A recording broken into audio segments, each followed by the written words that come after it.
Yeches of Yiddish Srulitzik ben Pesach, and of English Hale Porter. Fängt sich erst eine Geschichte,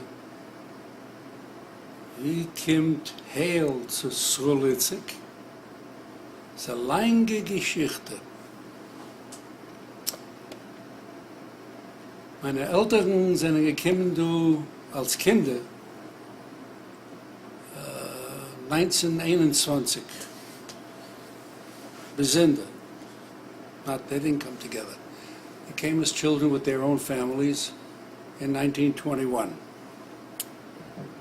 In Volhynia Gubernia.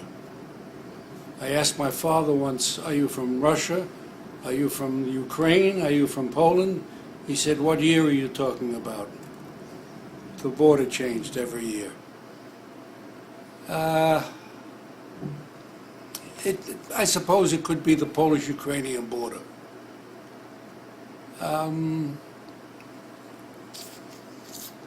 They came as children.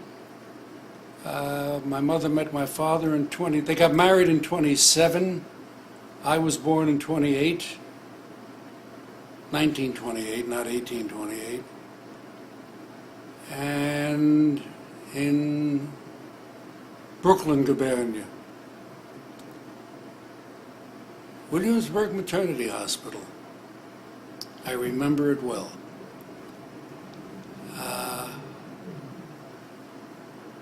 The name, there's a story behind the name.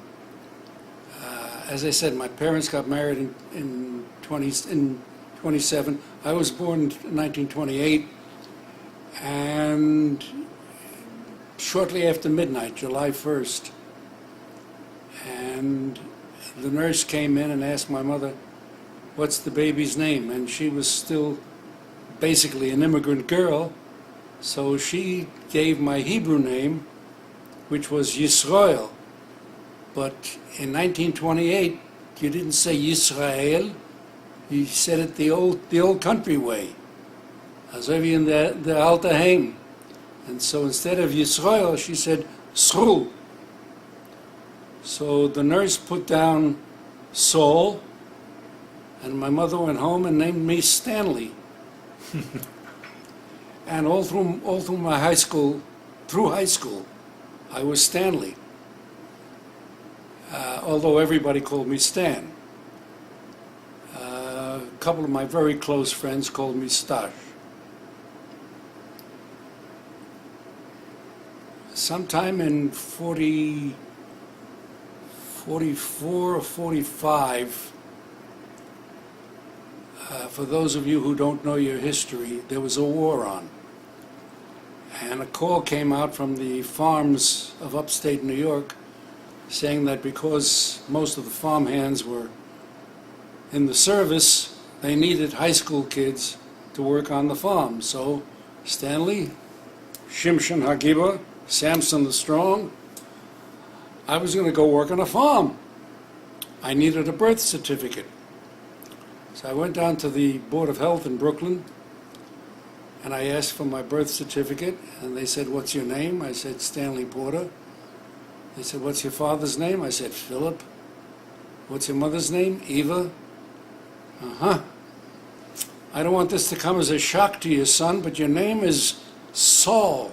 I said, no. I said, well, you bring one of your parents down, some school records, and we'll change it on the birth certificate, which I did. I brought my father down, and some school papers, and they changed it to Saul. And I went into show business shortly after I graduated from high school, and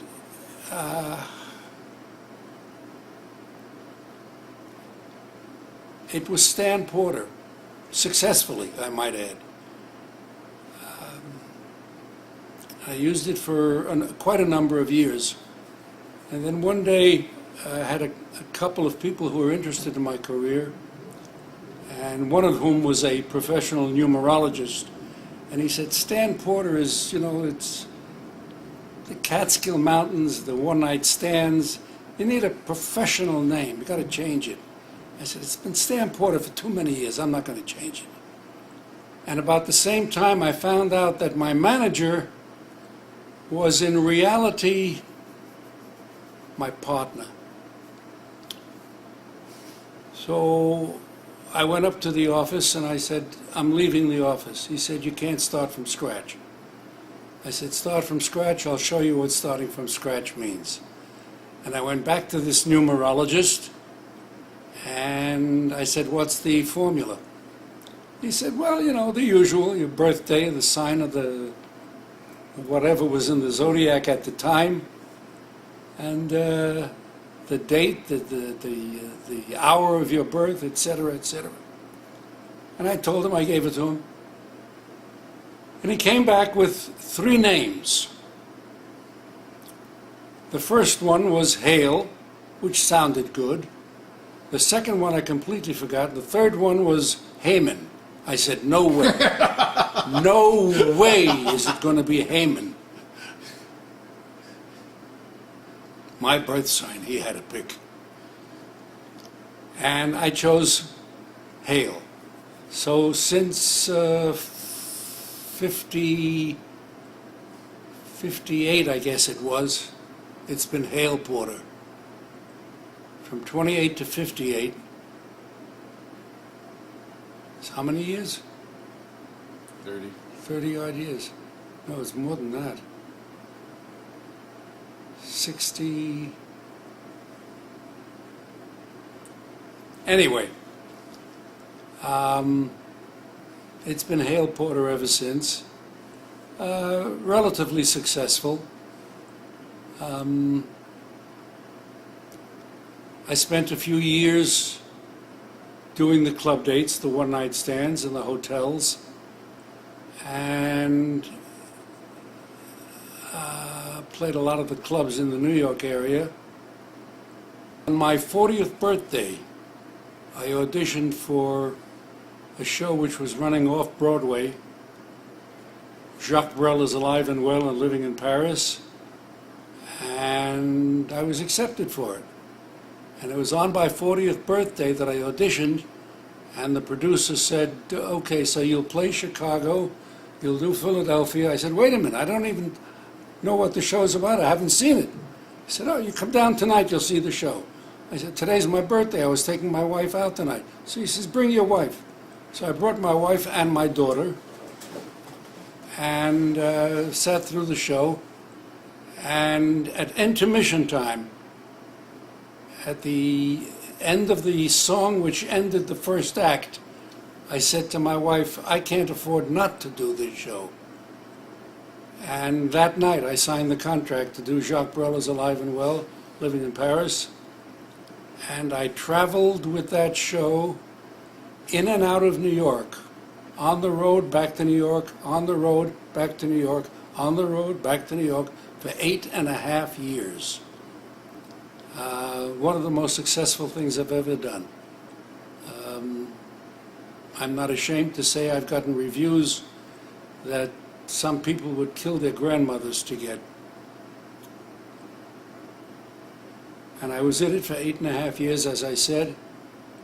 And then I came back to New York, and people I had known when I was doing Yiddish radio on WEVD in New York, they called me to do a Yiddish stage production. They were doing Schwer zu sein a Yid, It's Hard to Be a Jew. And I auditioned for it, and I got it. Anyway, I did 3 shows for the Yiddish Theater in New York. And in 58, no, 53. Bear with me on this. This is an old model. In 53 or 54,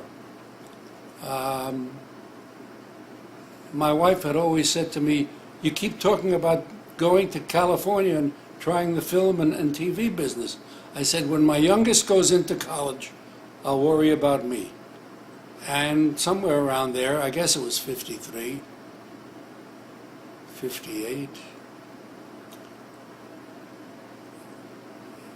my youngest went into college, and my wife said, now, get your butt out of here, go to California. My parents were living in California at the time, so I had someplace to go. And try there. And I went and I did more theater in Los Angeles. I came out to do film and TV, although I did some film and TV. I did more stage work than I did in New York. Anyway, I took an audition to go out to Las Vegas, where they do shortened versions, capsule versions of Broadway shows. And I went out and I did, I did 2 shows, and I can't remember which was the first one. Can-Can. I did Can-Can. I played Hilaire Jussac, the critic. And before we finished the run on that, I was signed for the next one, which was Pajama Tops. Not Pajama Game, Pajama Tops. 2 different shows. I did Pajama Tops, and successfully, got good reviews. Came back to Los Angeles, and I forgot to tell you, in '49, I went out to California in the first road company of Kiss Me Kate. I was a 21-year-old chorus boy. And when I came back in December of '49, my father-in-law-to-be took me down to the, what was it called? Royal Cafe, or the Cafe Royal. They made a movie of that with Theda Bickel some years later. And he wanted to introduce me to his cronies, because he was a sponsor from his business, which was the catering business, to his cronies in show business. So he brought me down there, and I'm mixing with some of the people. And at one point, somebody walked in the door, and everybody's yelling, "Marche, how are you? We haven't seen you in so long. Where have you been?" He said, "Well, I was sick. I had something wrong in the brain. So they took out the brain, and they're working on it. And when it'll get better, they'll call me back in. They'll put it back." I said, "Hold it. I don't have to be a rocket scientist to know that you can't operate without a brain. What are you doing? How are you earning a livelihood?" He said, "I got a job as a theater critic." One of the funniest lines I've ever heard.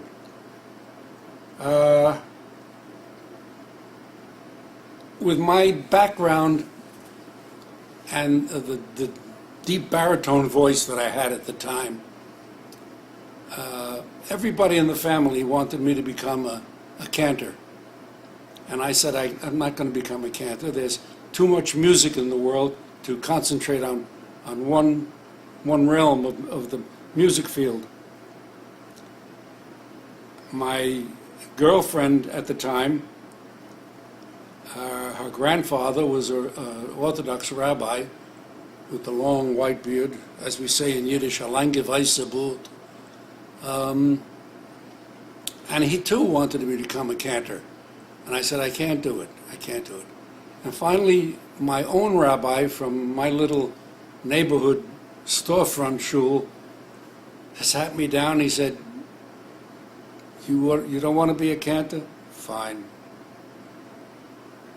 You want to be in show business? Also fine. Do You want to listen to me, the voice of experience? To be a good actor, you have to know people, you have to know different cultures, you have to sit on a subway and look at people's faces, look at people's reactions to things that happen around them. You want to listen to me? Study cantorial, study chazonis. Don't become a cantor. Just study it, keep it in your pocket. Never know when it'll come in handy. Was he ever right? Came in very handy many times. I've held it, I think, 3 different positions as cantors, up in the Catskill Mountains at a few hotels. I came out to Los Angeles, and after that second show in Vegas, I didn't do another date, I didn't do another club date or show for almost a year, 10 months almost. And I was offered a job as a cantor in Los Angeles, at which point I said, got to do it. So I took a job at Knesset Israel on Vermont Avenue, an old conservative shul. And I continued to do my one-nighters, varied and few as they were, but at least I had an income coming in. My wife and I were both bi-coastal at that point. She would come out here, I would go back home. And I had 2 kids by that time. I have a daughter who's in her 50s. My son just turned 50. And when I tell people I have a daughter who's 57 years old, 58 years old, they look at me, they say, you're not old enough. I said, well, I'm going on my 82nd birthday. And they say, you don't look 82. I said, well, it's a long story. You got time? I'll tell it to you. With my late wife, who passed away after 38 years of marriage, the big C, I hate that damn disease. But we were married for 38 years. And my current wife, to whom I'm married for 18 years, means ich bin verheiratet für 56 Jahre. 56 Jahre.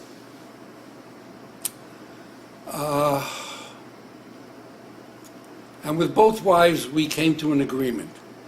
We realized that arguing never accomplishes anything. You know, there are times, though, when couples sometimes get perturbed one with the other. They don't see eye to eye.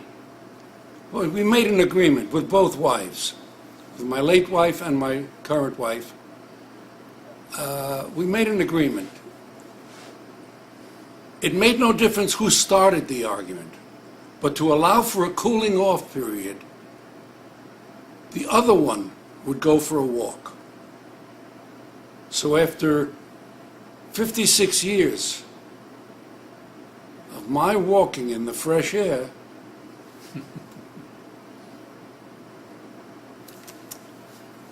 that's my story, and I'm sticking to it.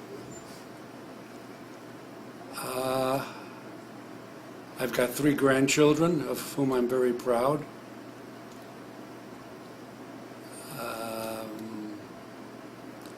I did 2 shows, legit shows, in Los Angeles. 1776, I played John Hancock. I didn't get to sing too much, but I got to sign my name every night.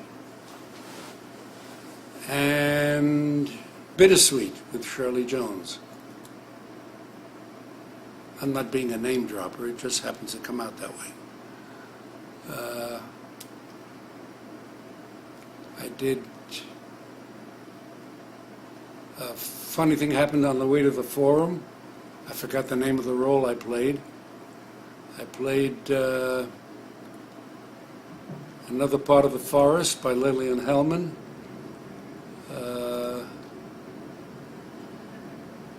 Forgot the name of the role I played.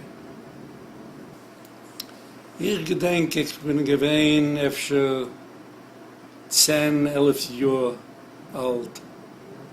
Ist mein Mamas Eltern gekommen zu wohnen mit uns in Brooklyn, in Bensonhurst. Und mein Seide ist gewesen ein ehrlicher Jid, nicht da so. Es ist gewesen ein fremder Jid,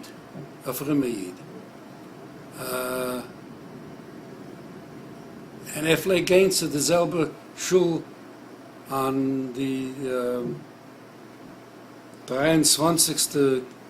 Gas. Ich bin gegangen dort zu der Talmud Torah. Ich pflegt gehen mit ihm zur Schule Freitag bei Nacht, amul Shabbos in der Früh. Ich gedenke, ein Freitagnacht hat gegangen zur Schule und ich bin gegangen mit ihm. Und wir warten, bis wir können davenen Mincha Marev. Und mit der Mol kommt da rein ein Jid von der alten Heim. Und hallo, was macht ihr? Shalom Aleichem, und das ganze Ding hat der whole thing. Und er hat gebeten davenen. Gewollt davenen Mincha Marev. Nur als Jid bet davenen, lass mir ihm davenen. So fängt uns zu davenen, und mit Amul dreht sich herum und schreit, Jiden, was redet ihr so viel? Ich kann nicht davenen. Sagt mein Seide, Tage, von dus reden wir.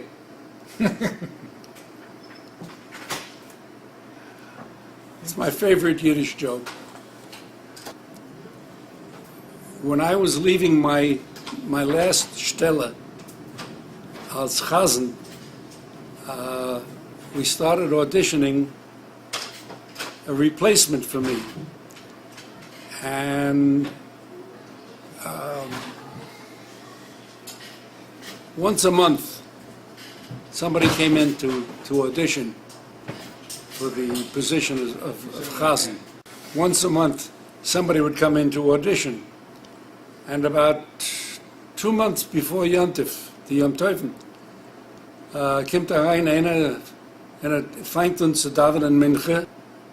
And the rabbi and I had a habit, when we finished the service, we'd walk up the aisle, stand at the doorway, and wish everybody as they come out, wish them a good Shabbos, a good Voch.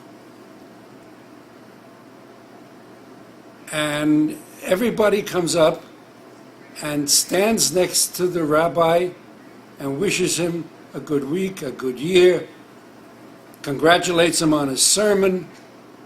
They don't say a word to this young man who's auditioning for my position. And I can see as the morning is going on, his face is dropping down to the floor. And finally, someone says to him, "Ihr demand mich von Pavarotti." He brightens up. He says, "Pavarotti?" He says, "Ja, kann euch nicht davenen." For the past 25 years, I've been teaching beginner conversational Yiddish at various synagogues in and around LA. Valley College, University of Judaism, Culver City Senior Center, Westwood Library, a couple of libraries around town.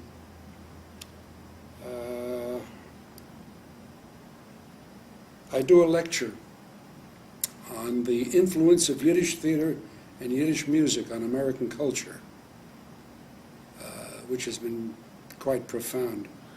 Since the advent of rock and roll there have been a scarcity of, there has been a scarcity of Jewish composers and lyricists on the Broadway scene.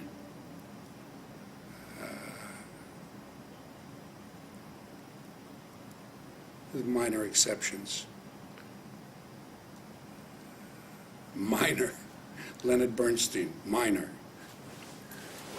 When I teach Yiddish, the title of the course is Beginner Conversational Yiddish, which is just what it is. It's for beginners, and I tell my students who come in who say they don't know a thing about Yiddish, but they grew up in a Jewish background, and I say, you'd be surprised, I think you know more than you think you know. And more often than not, it's a truism. I'll say something and all of a sudden somebody will say, my grandmother used to say that. So it's stuck in the little corner in the back of the skull there. I'm on the board of the Jewish Genealogical Society of Los Angeles, which has a reputation of excellence in digging the past for Jewish background. And I'm, of course, here I'm a board member of the International Association of Yiddish Clubs. I would love to hear, though, if you could, I mean, when you teach people Yiddish, what is that like? How does that go? Well, I don't teach the Aleph Beis. Huh? I'm teaching mostly adults, and my classes are usually in the evening, and they've come from a day's work, you know. So I do my lectures and my assignments are all in, what's the word? English letters. Yeah. Phonetic Yiddish.